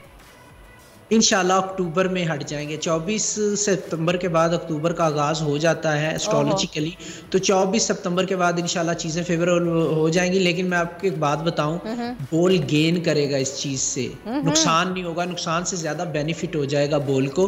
तो इंशाल्लाह बोल गेन करेगा, क्योंकि इट्स विन विन सिचुएशन रहेगी बोल टीवी के लिए ये। चलें इंशाल्लाह बहुत अच्छी बात है। जी करण भाई, ये तो हो गई अपडेट हमारी तमाम सितारों की। अब आज का दिन कैसा रहेगा ज़ोडिएक साइन के हवाले से, उनके बारे में बता दीजिए। देखिए, आज के दिन की अगर मैं बात करूं तो एरीज लोगों के लिए डोमेस्टिक जो इश्यूज हैं वो थोड़ा सा वो प्रेफर करना पड़ेगा उनको, यानी उनमें लग जाएगा उनका दिन। जो लोग जॉब करते हैं वो भी उलझे रहेंगे छोटी छोटी चीज़ों में। टॉरस की बात करूं तो हेल्थ के हवाले से इंप्रूवमेंट नज़र आ रही है, बेहतरी नज़र आ रही है। और टॉरस वालों की हेल्थ का क्या मसला है? पूरे हफ्ते काफ़ी अर्से से टॉरस वालों की हेल्थ के ऊपर इशू चल रहा है कि अपनी हेल्थ का ख्याल रखें, हेल्थ अनस्टेबल रहेगी। हेल्थ का क्या इशू है टॉरस वालों का? हेल्थ का कुछ लेजीनेस है, कुछ छोटी छोटी हेल्थ इश्यूज हैं जो उनको डिस्टर्ब करेंगे इस टाइम पीरियड में। बट होपफुली 15 सितंबर के बाद ये चीज़ें उनकी फेवर में जाना शुरू हो जाएंगी। तब तक थोड़ा सा जो है उनका, क्योंकि टॉरस के लोग थोड़ा ओवर थिंक करते हैं और अभी मरकरी रूल कर रहा है, तो ज़्यादा जो है थिंकिंग उनका प्रॉब्लम है, ओवर थिंकिंग प्रॉब्लम है टॉरस का। और नींद से रिलेटेड इश्यूज वो फेस करेंगे जिसकी वजह से हेल्थ डिस्टर्ब होती है। सही, आगे बढ़ते हैं जी। आगे जमनाई लोगों की अगर बात करूं तो जमनाई लोगों को रिलेशनशिप के हवाले से थोड़ी सी प्रॉब्लम्स फेस करनी पड़ेंगी। फिर उसके बाद जमनाई के बाद कैंसर लोगों की बात करूं तो उनका करियर के हवाले से अच्छा टाइम पीरियड है, इंप्रूवमेंट नज़र आएगी। अगर वो सेकंड सोर्स ऑफ इनकम देख रहे हैं उसमें भी कामयाब होंगे। लियो लोगों की बात करूं तो करियर के हवाले से अच्छा टाइम पीरियड है उनका। हेल्थ के हवाले से थोड़ा सा लियोस को भी सोचना पड़ेगा, थोड़ी सी केयर करने की ज़रूरत है। वर्गो लोगों की बात करूं तो उनका एजुकेशन के हवाले से, नई चीज़ों को लर्न करने के हवाले से बहुत ही अच्छा टाइम पीरियड है। और एक्सरसाइज करना शुरू करेंगे, डाइट की तरफ जाएंगे तो अच्छा टाइम पीरियड है उनका। जो स्पोर्ट्स पर्सन है वर्गोस, उनके लिए बहुत अच्छा और लकी टाइम पीरियड है। फिर वर्गों के बाद लिब्रा की बात करूं तो इन लोगों के लिए नई अपॉर्चुनिटीज़ नज़र आ रही हैं, स्पेशली इन्वेस्टमेंट के हवाले से टाइम पीरियड बहुत अच्छा रहेगा। स्कॉर्पियो लोगों की बात करूं तो फैमिली से रिलेटिंग गैदरिंग हो सकती है, आज के दिन में आउटिंग हो सकती है। बहुत अच्छा टाइम पीरियड है, इस हवाले से अपनी फैमिली की विशेज़ को पूरा करते हुए नज़र आएंगे। सैजिटेरियस लोगों की बात करूँ तो एजुकेशन के हवाले से बहुत अच्छा टाइम पीरियड है और इश्यूज़ को रिजॉल्व करने के हवाले से बहुत ही अच्छा टाइम पीरियड है। सही। कैप्रिकॉर्न लोगों की अगर बात करूँ तो उनके लिए एजुकेशन के हवाले से अच्छा टाइम है, ट्रैवलिंग के लिए और प्रॉपर्टी के हवाले से अच्छा टाइम पीरियड है। एक्वेरियस की बात करूं तो रिलेशनशिप के हवाले से टाइम पीरियड में चेंजेस आ रही हैं, नए रिलेशंस बन सकते हैं। जो लोग शादी करना चाहते हैं एक्वेरियस हैं, उनके लिए अच्छी अपॉर्चुनिटीज़ होंगी यहाँ पे। और लास्ट जो ज़ोडिएक साइन है पाइसिस, उनके लिए एजुकेशन के हवाले से, ट्रैवलिंग के हवाले से, इन्वेस्टमेंट के हवाले से बहुत अच्छा टाइम पीरियड रहने वाला है। सही, ये तो हो गए तमाम ज़ोडिएक साइन। अच्छा, अब ये बताइए कि डॉलर की सिचुएशन क्या रहेगी? डॉलर बहुत ज़्यादा अप एंड डाउन, अब तो थोड़ा सा स्टेबल हो गया है, लेकिन आगे मजीद कह रहे हैं कि महंगा होने वाला है, तो आपकी प्रेडिक्शंस क्या कहती हैं? जब तक 2023 का आगाज़ नहीं हो जाता, पाकिस्तानी रुपए की कदर में ज़्यादा जो है वो मुस्तहकम होता, मैं इसको नहीं देख रहा, तो अनफॉर्चुनेटली कहीं ना कहीं चांसेस मौजूद हैं कि डॉलर की प्राइस मज़ीद बढ़ सकती है पाकिस्तान। ये ओपन मार्केट में 10-8 रुपये ज़्यादा बढ़ के ही बिक रहा है डॉलर। बिल्कुल, डॉलर की प्राइस में अभी इजाफा होगा, अक्टूबर में इजाफा पॉसिबल है क्योंकि अक्टूबर डॉलर के लिए लकी मंथ है, पाकिस्तान के लिए थोड़ा सा अनलकी टाइम पीरियड चल रहा है, तो अनफॉर्चुनेटली ऐसा ही होता हुआ नज़र आ रहा है कि डॉलर की प्राइस मज़ीद बढ़ सकती है। डॉलर की प्राइस मज़ीद बढ़ सकती है। अच्छा, क्रिप्टो के बारे में क्या कहेंगे? जो लोग क्रिप्टो करेंसी कर रहे हैं, बहुत ज़्यादा डूब गए थे, अब थोड़े से हाल बेहाल जो हो गए, थोड़ा सा उनके अंदर सांस वापस आई है, तो क्रिप्टो की क्या सूरत हाल चल रही है? अभी भी डाउन रहेगा, स्टेबल रहेगा, या इतना ज़्यादा हाइप पे नहीं आएगा? सितंबर में डाउन ही रहेगा most of the time crypto. October में 6 अक्टूबर के बाद जो है टाइम पीरियड अच्छा आ रहा है क्रिप्टो के लिए, तो तब प्राइसेस ज़रूर बढ़ेंगी और फिर ग्रेजुअली इम्प्रूव होता जाएगा क्रिप्टो। सही। अच्छा, क्रिप्टो का हम सब जानते हैं कि एक टाइम था जब लोगों ने बहुत ज़्यादा अर्न किया क्रिप्टो से, लेकिन अब वो वाला बूस्ट मेरे ख्याल से वापस नहीं आएगा। क्या कहते हैं कनान भाई? नहीं, 2023 में क्रिप्टो में बहुत बड़ी चेंजेस आएंगे और बूस्ट दोबारा से मिलेगा। अच्छा। तब तक क्रिप्टो का ज़रूर अनलकी टाइम पीरियड चल रहा है, तब तक ज़रूर डाउन रहेगा क्रिप्टो। 2023 तक आपने कहा? जी, 2023 के आगाज़ से कुछ नए लॉज बनेंगे क्रिप्टो से रिलेटेड, जो क्रिप्टो को फेवर देंगे, तो उससे क्रिप्टो जो है वो ऊपर आना शुरू होगा। सही सही, ठीक है। अच्छा, ये बताइए कि हमारे अभी कहें कि अगर पीपल्स पार्टी के सितारे क्या कहते हैं नज़र आ रहे हैं? आसिफ अली जरदारी अभी बिल्कुल आउट हैं स्क्रीन से, कुछ इनकी इतनी सुनने में नहीं आ रही हैं चीज़ें, वहाँ पे क्या प्लानिंग चल रही है? उनके सितारे क्या कहते हैं?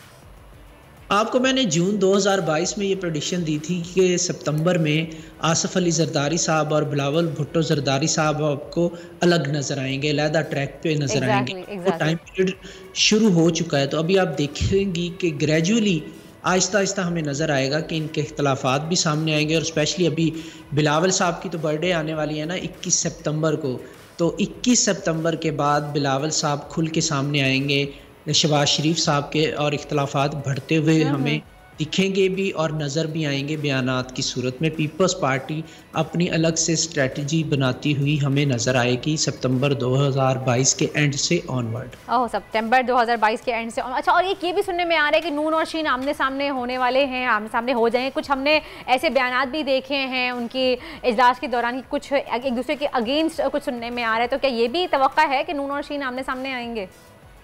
डेफिनेटली, इस पे मैं प्रेडिक्शन कर चुका हूँ कि अगस्त के बाद शहबाज शरीफ का अनलकी टाइम शुरू होगा। ये तो पता है हमें अनलकी टाइम साहब का। जी मैं बता रहा हूँ, मैंने ये कहा था कि शहबाज शरीफ साहब का और मरियम साहिबा का ट्रैक अलग अलग होगा और वो नज़र भी आएगा इस टाइम पीरियड में। अभी हम देखेंगे कि हमें प्रॉपरली नज़र आएगा कि ट्रैक अलग अलग है और इख्तलाफात मौजूद हैं यहाँ पर। ना वो तो दिखने में भी आ रहा है। अच्छा कनान भाई, ये बता दें कि पाकिस्तान के लिए बेहतरी, यानी कि उनका लकी टाइम कब से स्टार्ट होगा? और ये जो पीडीएम की सिचुएशन बन रही है, एक दूसरे के अगेंस्ट हो जाएंगे आपस में, कि अभी देखिए अभी फिलहाल एक तरफ पूरी पीडीएम है और एक तरफ सिर्फ इमरान खान साहब खड़े हुए हैं, अकेले पाकिस्तान तहरीक इंसाफ खड़ी हुई है, तो आपको क्या लग रहा है विन विन सिचुएशन किसकी होगी? विन विन सिचुएशन इंशाल्लाह पाकिस्तानी लोगों की होगी, लेकिन अभी बहुत टाइम है, बहुत स्ट्रगल है। आपको याद होगा मैंने कहा था कि मार्च 2023 से पहले मुझे इलेक्शन नज़र नहीं आते, तब तक स्ट्रगल अवाम को भी करनी पड़ेगी, इमरान खान साहब को भी करनी पड़ेगी। और लेकिन 2023 का इंटरेस्टिंग फैक्टर क्या है, इस पर मैं अभी बहुत डिटेल से वीडियो बना रहा था, यूट्यूब के लिए रिकॉर्ड करवाई है मैंने, अपने यूट्यूब चैनल पे डालूंगा। थोड़े फैक्ट्स हमारे साथ भी शेयर कर लें। जी मैं शेयर कर रहा हूँ 2014 के लिए मैंने 2023 में पेशगोई की थी कि बहुत बड़े एहतजाज होंगे, एहतजाज का साल मैंने प्रेडिक्ट किया था उसको, और हुए भी थे। 126 दिन का धरना खान साहब ने दिया था और ताहिरुल कादरी साहब का एहतजाज भी हमने देखा था। क्यों?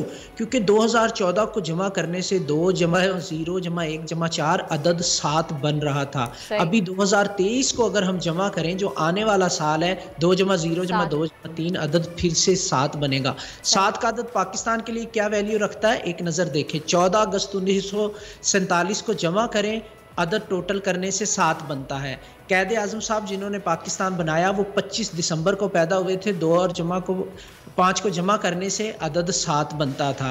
अल्लामा इकबाल साहब जिन्होंने पाकिस्तान का ख्वाब देखा था, उनकी डेट ऑफ बर्थ को टोटल करें, उनका अदद भी 7 बन रहा था।